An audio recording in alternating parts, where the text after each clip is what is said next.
This is Talk Over Tea, a place for a casual conversation about life and local government. with Kassandra and Claudel Frederic. elected officials from the city of Amesbury, Massachusetts. Relax with us for a moment. The tea is hot. Hey, Claudel. We are back again. Yes. Yes. Happy to be here. Looking forward to this conversation. And welcome back to our listeners. Thanks for joining us at another episode of Talk Over Tea. Yes, another episode. Hey, I couldn't help but notice your mug. Oh, It says what on it? my mug today says, "Actually, I can." You probably can't see it if you're watching, but I typically keep this on my desk. I got this when I first took office, and I love it. Actually, I can. A little motivation. Yes. Yeah, it's Good a fun stuff. mug. Thanks for noticing. I like it. I noticed. Actually, I can. Yeah, so we really do drink tea when we come together for Yes. yeah. No, It's just like lit- a little, it's a talk didn't over name- tea. It's not a coffee date, it's Yeah. talk over tea. Exactly. Yeah.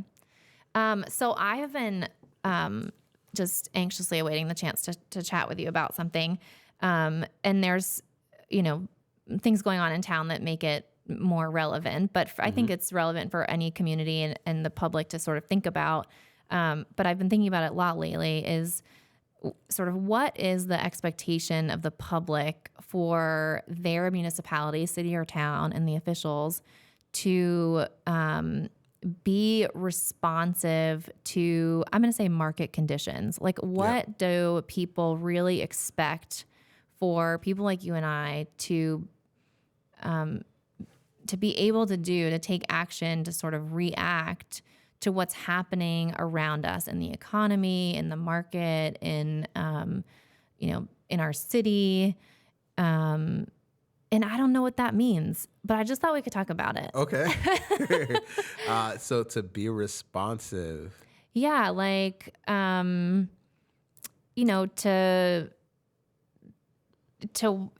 like school enrollment or to the use of city buildings Got or it. to other buildings and properties in town, like buying buildings, selling buildings, adding city departments, closing city departments, adding staff, How about laying staff disasters? off, disasters, emergency response, right? Like how we use certain types of property, protect property. I just hear so often these conflicting messages from the public of it takes the city so long to do anything. And then I also hear they don't plan far enough in it, ahead. Like they're not thinking long term, but I don't know if those two things can coexist or if, maybe in some instances they do, but I just don't know how we could do, be one and not the other. I don't know. I guess my question to that, or my response to that, is I wonder why people are responding like that. Do they not feel like they're part of discussions? Do they like I guess that's kind of where my head goes. Yeah. If some questions like that are being asked, I almost feel like people probably feel left out on certain decisions that are being made, or Yeah, and that's, of course, I have, in my administration, really tried to engage stakeholders in decision making, and for a public body, whether it's a board or committee or an elected official, and you are making decisions, and they, really impact the public sort of like way of living. You can take it two routes. You can do all of the work and come out with a decision and, sort of tie a bow on it and say, like, here, we did everything. Like, here's our big announcement. And typically the pushback or the, frustration you'll hear from the public is that they weren't involved, right? Like you're saying, they weren't involved. They didn't know this was happening, and they have thoughts and feelings. They want to be involved. Or you can get them involved early and say, help us make this decision, help us sort of shape what's happening, share your thoughts, bring us, your perspective. Everyone has a different sort of lens, and that can be really helpful.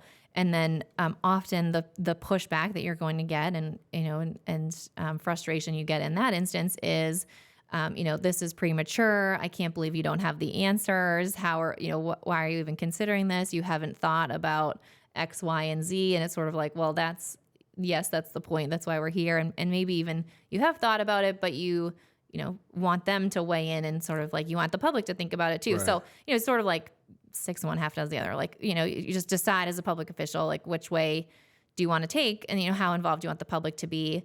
Might help, sort of shape the outcome. But, certainly people want to have a voice and be involved. But, I keep thinking of it as, like what do people expect of the city? And we've talked a lot about finance here and municipal finance and the sort of like need for cities to be solvent.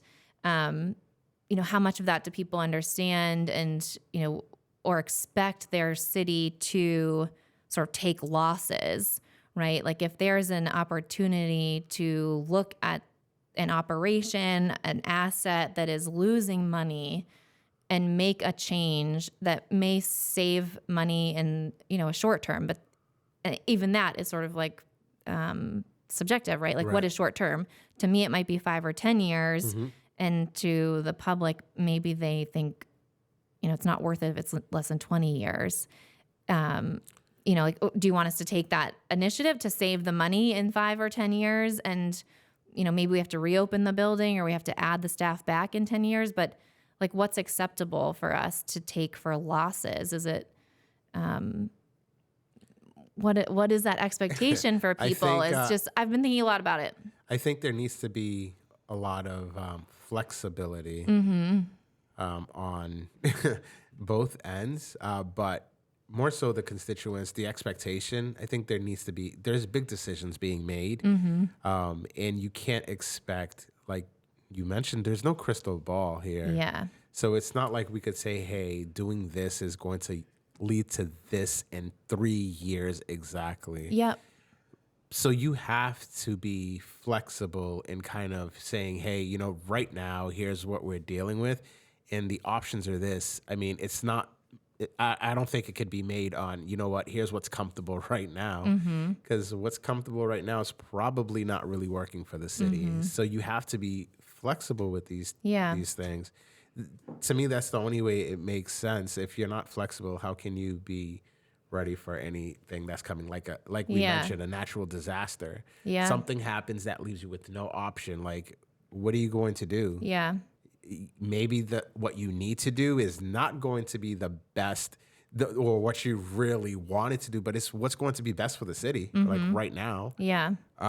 So finances, we have to be flexible with that too. I mean, that's how I've been sort of approaching things is that, we may need to save money for 5 to 10 years. There may be areas where we could, tighten our belt and make changes. And then that by saving money, we might have more money in 10 years. Right. And be able to grow. Like sometimes you have to, take a step back before you can take a step forward. But it's been interesting to hear, community feedback to say like, well, we might need to grow in 10 years, but we don't want to make any changes between now and then. And so that's, I'm just sort of reflecting on what we're hearing and people's, responses.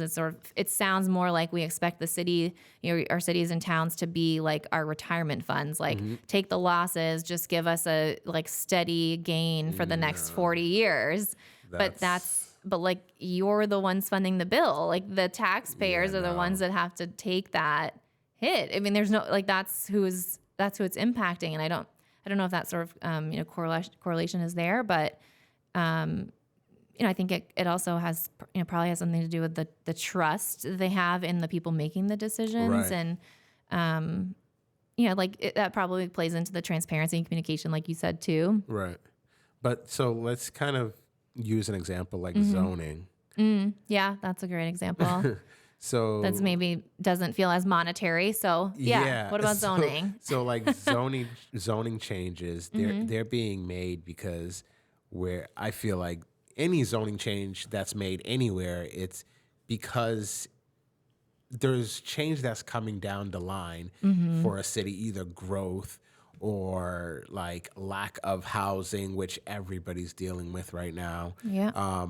There's just, the zoning has to be done because it'll help keep some of the character that your city already has and loves, right, and protect it. but also help with the issue at hand. Yeah. Housing. Yeah. Right? Like, for example, like single family ADUs. Like you could keep neighborhoods with their single family look and feel. Yeah. But by having new zoning in place, you could allow for an ADU. You know what I mean? Something like that. If you're not flexible or open to situations like that, how do we fix any of the problems? Right.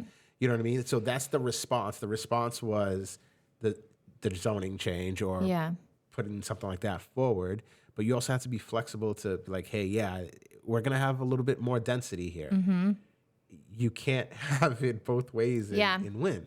Zoning's a great example of us, trying to be flexible and respond to market conditions. So, and zoning is also, different in every community, depending on what their underlying zoning is and what that allows, what they may need to change is going to be different. I mean, Amesbury was one of the last communities in this area to adopt zoning. So, our underlying zoning is different. Our, existing, structures that predate zoning are different because some people just, they got in early before zoning. And so, how we control that growth and, zoning helps to, put things where you want them in the community and can be used for good. And, zoning in the past is, sort of this like archaic zoning that we have, it really separated our communities.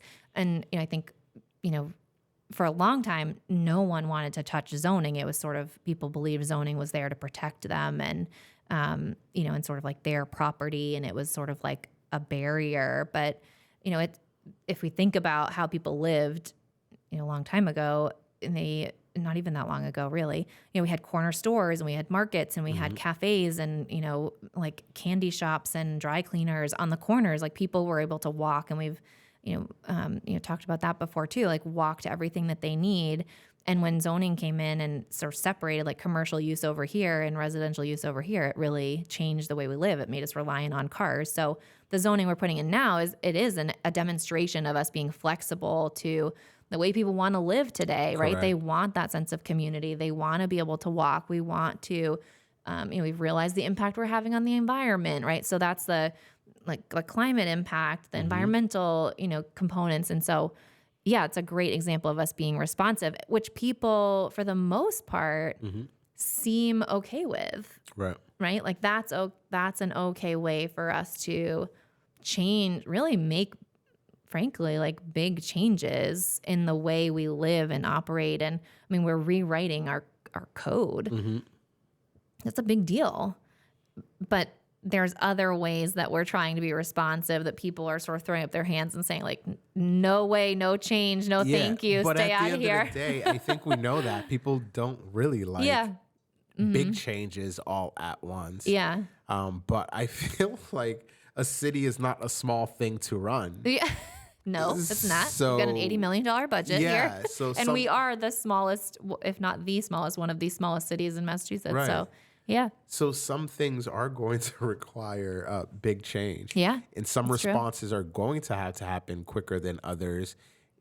And sometimes, stakeholders may not all have a chance to kind of weigh in on it because time is of the essence on certain opportunities. You know what I mean? So I feel like it's a big pressure on the administration. Hey, you're up there with me. It's a big pressure. So, so it is a lot. But at the end of the day, change is not something that people really are a fan of. But how do you please everyone with that? Well, like you said too, without a crystal ball, you don't really know what the outcome is going to be. And you have to be able to, it's all based in change, right? You have to be prepared for there may be a short-term outcome, and then ultimately you may need to pivot, and you might actually have to turn around and put yourself right back in that position. You might have to make, another decision that results in a big change, but that sort of willingness to be malleable and, and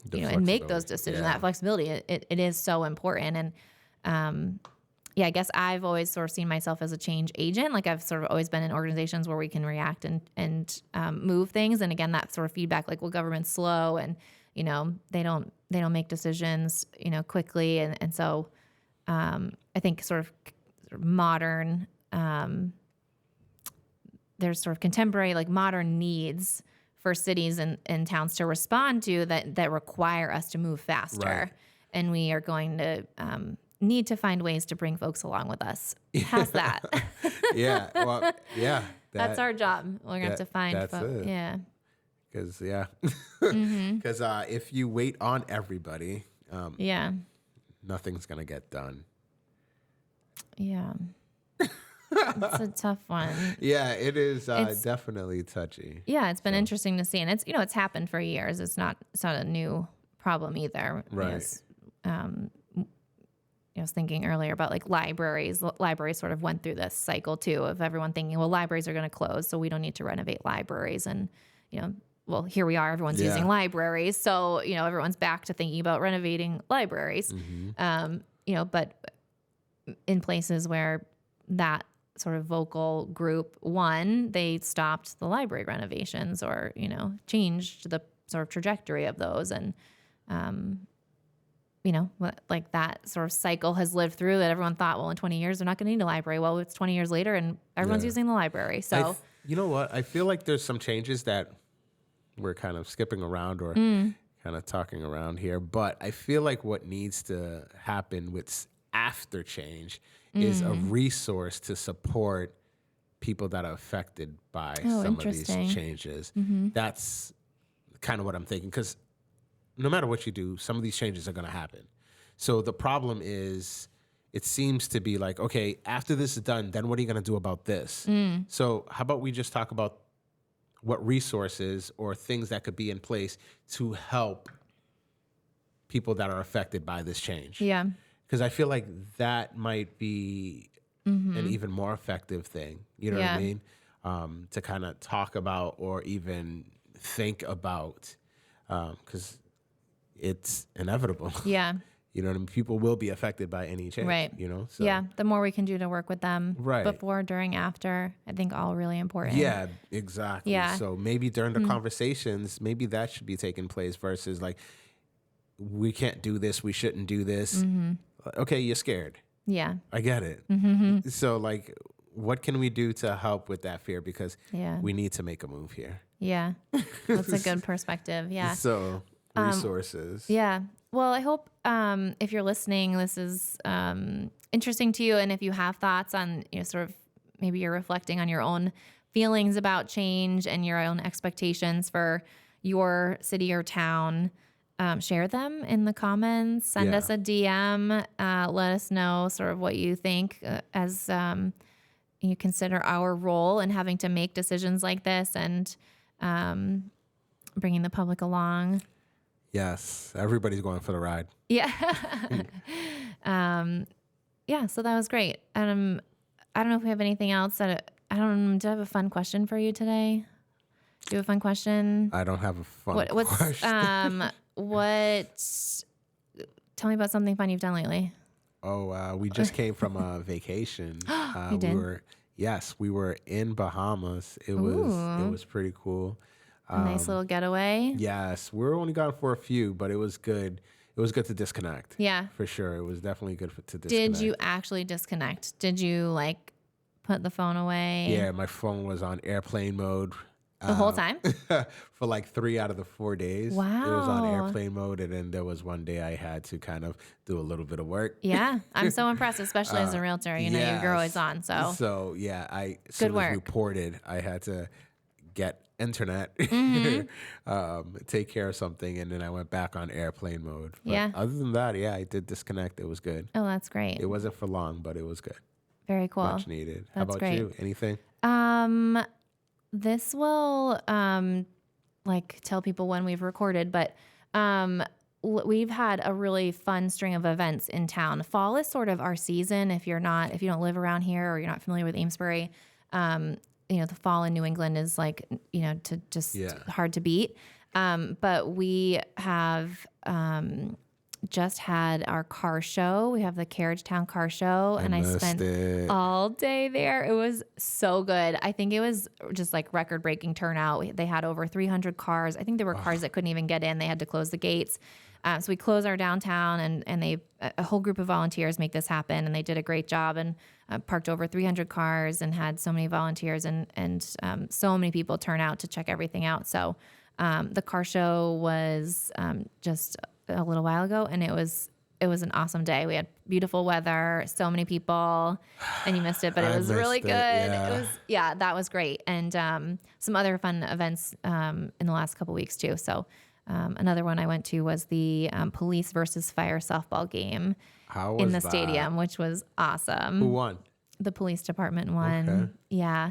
But again, just like, small town New England stuff for the fall, and really more to come. Yeah, we do. We have more to come. Yeah, we're just at the beginning. So it's a great season for us. I really love fall. Is definitely my favorite season by far.